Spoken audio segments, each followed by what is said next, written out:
الصوت بقى. طيب نلبس النضاره. النهارده هنتكلم عن واحد من احلى واشيك الموبايلات في الفئه المتوسطه، الا وهو الريلمي 12 بلس. تصميم غريب، تصميم شيك، تكتشر كده، جلد. تعال نتكلم عن كل حاجه عن الموبايل ده.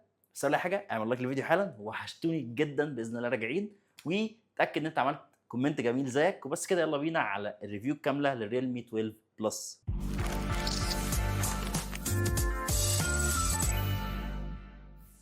طيب نبدا باول حاجه وهي التصميم. وسالت نفسك ليه الموبايل ده عامل كده؟ تصميم مستوحى من ساعات رولكس شفناه في ال 12 برو بلس، وشفناه في اخر موبايلات بشكل عام من ريلمي، ولكن جذاب جدا وملفت للنظر وبيحسس اي حد ماسك الموبايل ده ان هو ماسك موبايل بريميوم بجد. سيبك من كل الحاجات دي، تعالى بقى ندخل المواصفات الاساسيه وهي المعالج. نبدا بالمعالج، والمعالج هنا الدايمنستي 7050.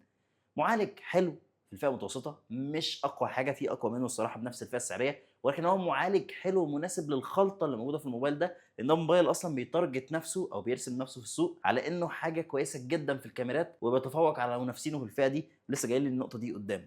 فبشكل عام المعالج ده تقدر تلعب عليه ببجي على ستيم فريم بدون اي مشاكل، تقدر تلعب عليه كل الالعاب اللي انت عاوزها، ولكن اكتر لعبه ادى فيها اداء هتلاقيها ببجي، وسلسه وجميله وسريعه معاك.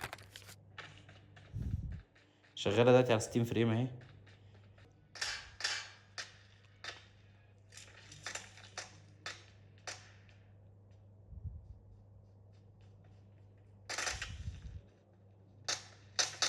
طبعا ده بوت يا شباب،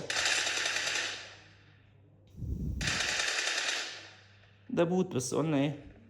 قلنا نظبطه كده تمام. المهم ما علينا، نرجع لمرجعنا.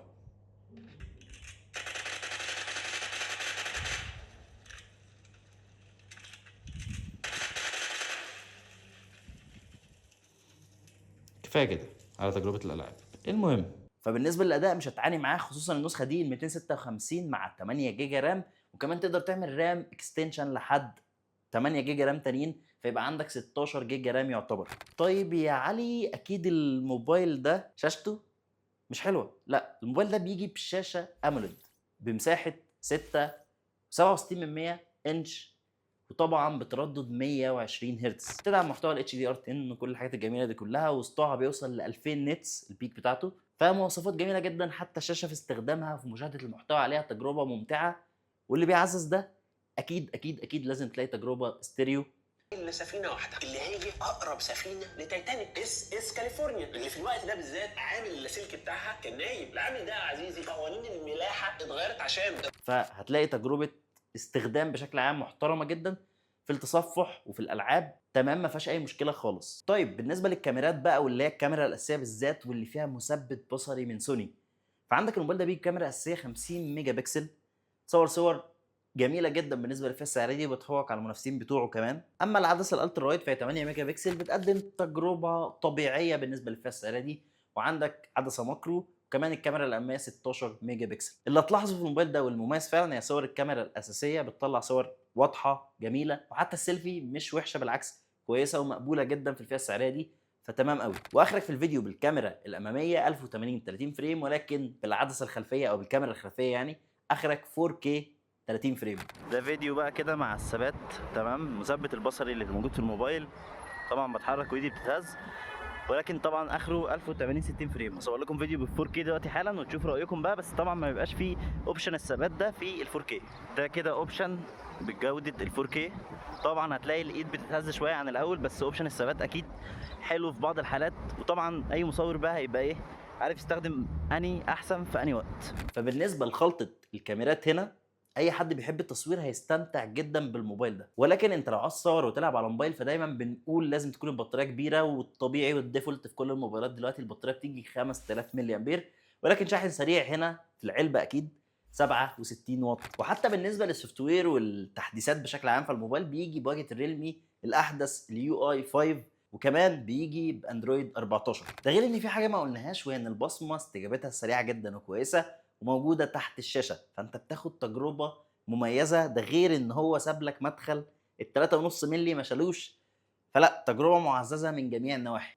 طيب نيجي لسؤال مهم جدا بقى واخير في الفيديو، هو سعر الموبايل ده كام؟ الموبايل ده سعره 13000 جنيه. ما يعادل 1000 درهم اماراتي، ما يعادل يعتبر 1000 ريال برضه. فاكتب لي رايك في التعليقات، قول لي الموبايل ده بالنسبه لك حلو ولا وحش، ولكن انا هقول لك الخلاصه من وجهه نظري كعلي. الموبايل ده بيقدم تجربه كاميرات لطيفه جدا وكويسه لناس كتير بيحبوا التصوير. كمان المواصفات بشكل عام كشاشه، كسرعه شحن، كمعالج، متناغمه متناسبه مع بعض. لا هو موبايل للجيمنج بس، ولا هو موبايل للتصوير بس، ولا هو موبايل لحاجه معينه بس. هو موبايل بشكل عام قوي في المطلق ومتناسب، مش اقوى حاجه في السوق ولكنه كويس. يمكن انا اللي كان نفسي فيه واللي كان هيخلي الموبايل ده بالنسبه لي اختيار برضو قوي قوي، فكره انه يجيب معالج اقوى من ده. ولكن بشكل عام دي الخلطه اللي قدامك، والتصميم ده الصراحه مش هتلاقيه في اي حته تانية، لان هو تصميم صراحه رائع قوي، الا في الريلمي 12 برو بلس، اسمه طويل قوي، من نفس الشركه برضه. اكتب رايك في التعليقات تحت، وبس كده. استنى فيديوهات جديده، واكتب لي حابب تشوف فيديوهات عن ايه الفتره الجايه. سلام. هو احنا كنا بنقفل الفيديو ازاي؟ مش فاكر. سلام حبايبي، سلام.